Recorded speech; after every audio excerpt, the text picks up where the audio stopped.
First, allow me to just say thank you to everyone who decided to spend their Saturday with me and with this community that saw that it is important to come out and have conversations about young people, the future of our city, if we can keep them here, because there are some challenges around affordability in this city. But I am happy to see so many people dedicated to young people in the city of Cambridge. So give yourself a hand of applause. Thank you to my speakers, all of you. You have had a significant impact on my life, and that is why I reached out to you for you to be here. I am very clear that I would not be standing here if you did not cross my path in a meaningful way. So thank you for being present here with me today. I am running for school committee because I am capable, I am competent, and I am qualified to lead.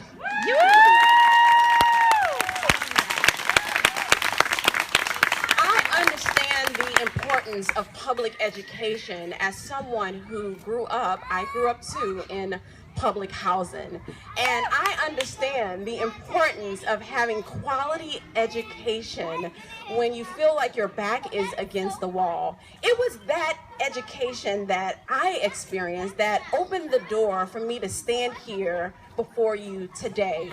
It was education that opened the door for me to do cross-cultural engagement work in 13 different countries around the globe. It was education that allowed me to work in education policy and work with some of the most powerful foundations in the region and, quite frankly, the nation here in the Boston metropolitan area. And I'm very clear, if I did not have teachers and administrators investing in me as a woman and a woman of color, telling me that I can achieve, I am clear that I would not be here today. That is what brings me here, and that is why I am running for school committee. That is why I am running. I have always been passionate about public life. I grew up, Debbie said, I've been here for 10 years, just in case I know that in Cambridge and in the Northeast, there's a timeline. You have to be here a certain amount of time before you're really deeply rooted in the community. So I have been here for 10 years, but I grew up in Louisiana. And in that community, I grew up in the Black church experience. And in the Black church experience, a lot of times you see this intersection of the moral voice and public life. And so my childhood pastor was, of course, our spiritual leader, and he also was a city councilor, and that truly inspired me. And people like Andrew Young, who was the mayor of Atlanta, ordained clergy person, and also served underneath the Carter administration. That story inspired me, and I was really clear at a young age that I wanted to operate at the intersection of the moral voice and public life. And what was fascinating about that experience is that this community that I love deeply and really inspired me also was a community that was not perfect. So when I went to my childhood pastor and I told him that his story was my story and I wanted my story to be his, he looked at me and said, "I'm sorry, I can't support you, Monica, because you are a woman and women should not be in leadership roles in the church." I tell you that story because not only have I had to overcome adversities as it relates to socioeconomic issues, there are cultural issues within our own communities, regardless of where we come from, that you have to overcome in order to reach your destiny. And those were the things that I had to push through in order for me to stand here today. The issues that's happening in the Cambridge public school system for me kind of reflect that experience. We have a fabulous school system here. We spend $27,000 per student educating young people in the district. And I've worked on the Boston side, and let me be really clear, they would love to have $27,000 per student to educate their students. And so you have these young people in the system. You have the school system, which is 60% minority. 60%. And the 60%, they're struggling. They are not achieving at the rate of other students in the school district. And so when I think about the experience that I had with this great, loving community and my pastor that truly did impact me in an amazing way, he also undermined me too. I think that's the challenge that our young people in the Cambridge public school system face. They are in a city that we know as the People's Republic of Cambridge, right? We know that. And that is a community that is progressive. That is a community that believes in diversity, and all those things are fundamentally true. However, in that same paradigm, we are not serving 60% of our young people in a way that will allow them to thrive. I am running because I fundamentally want to see that change. I want to be an advocate on the school committee to raise those issues because our young people, they matter. Kids of color matter. Kids from lower economic backgrounds, they matter. Kids with disabilities, they matter. And I am running for them. I am also running because I fundamentally believe that educators and teachers are the solutions to the problems that we have and not the problem. They are the solution. And let me be very clear. I've worked in philanthropy and I've been in spaces where I've heard the conversations around how do we figure out solving these problems, and the code word these days is what's a good teacher and what's a bad teacher, and we lock into that.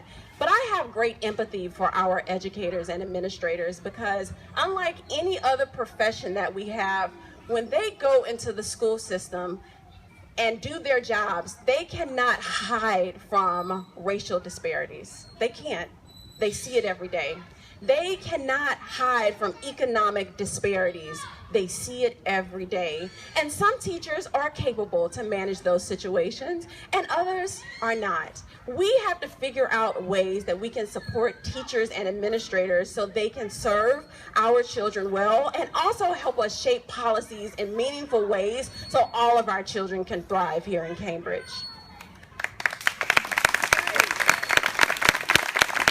Now the last thing that I want to raise and lift up for you is I'm running because I'm committed to seeing young people, minorities, and young girls be supported in the school district.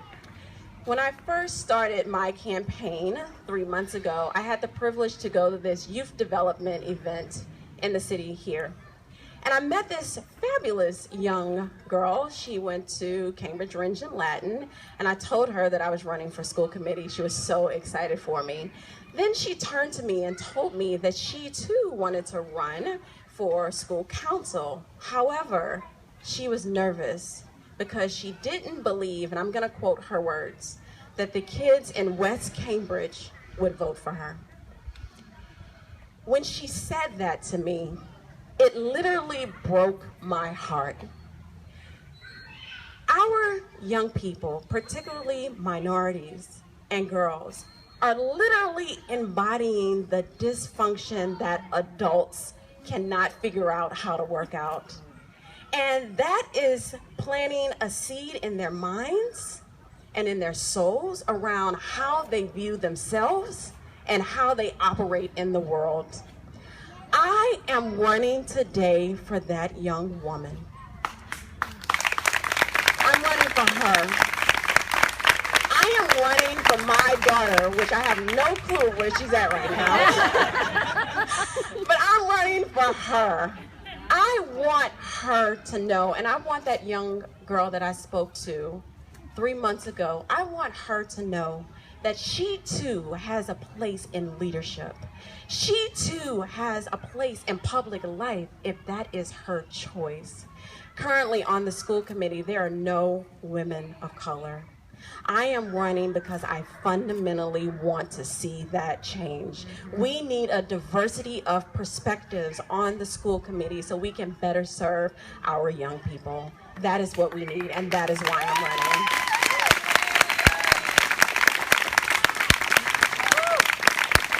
Now, I'm really clear that I'm grateful for all the kind words that people said about me. I'm grateful for that. And they are right. I cannot do all of this by myself. I have to have a good support network, which all of you are a part of. And I am grateful for my significant other. You know, when I was doing my training with Emerge Massachusetts, shout out to Taylor, who was the ED at the time, that's pushed me to be in this space today. They gave us training and told us that we should not have our significant others on our kitchen cabinets if we want to stay married. I am happy to report that my significant other has been an active part of this entire campaign, and we are still happily married. I am grateful for his support, and I am also very clear that we can't do it by ourselves. We need each and every single person here to support the effort. So I ask you today, tell your friends, tell your neighbors, tell everyone that you know in Cambridge that there is a young woman that is capable, that is competent and qualified to lead, that is ready to be on the Cambridge School Committee. And I need your support in order to make that happen. In addition, there will be people on the outside of the gates that will tell you other ways that you can support the campaign as well. Thank you for being here with me. Thank you for your presence. Thank you for your support.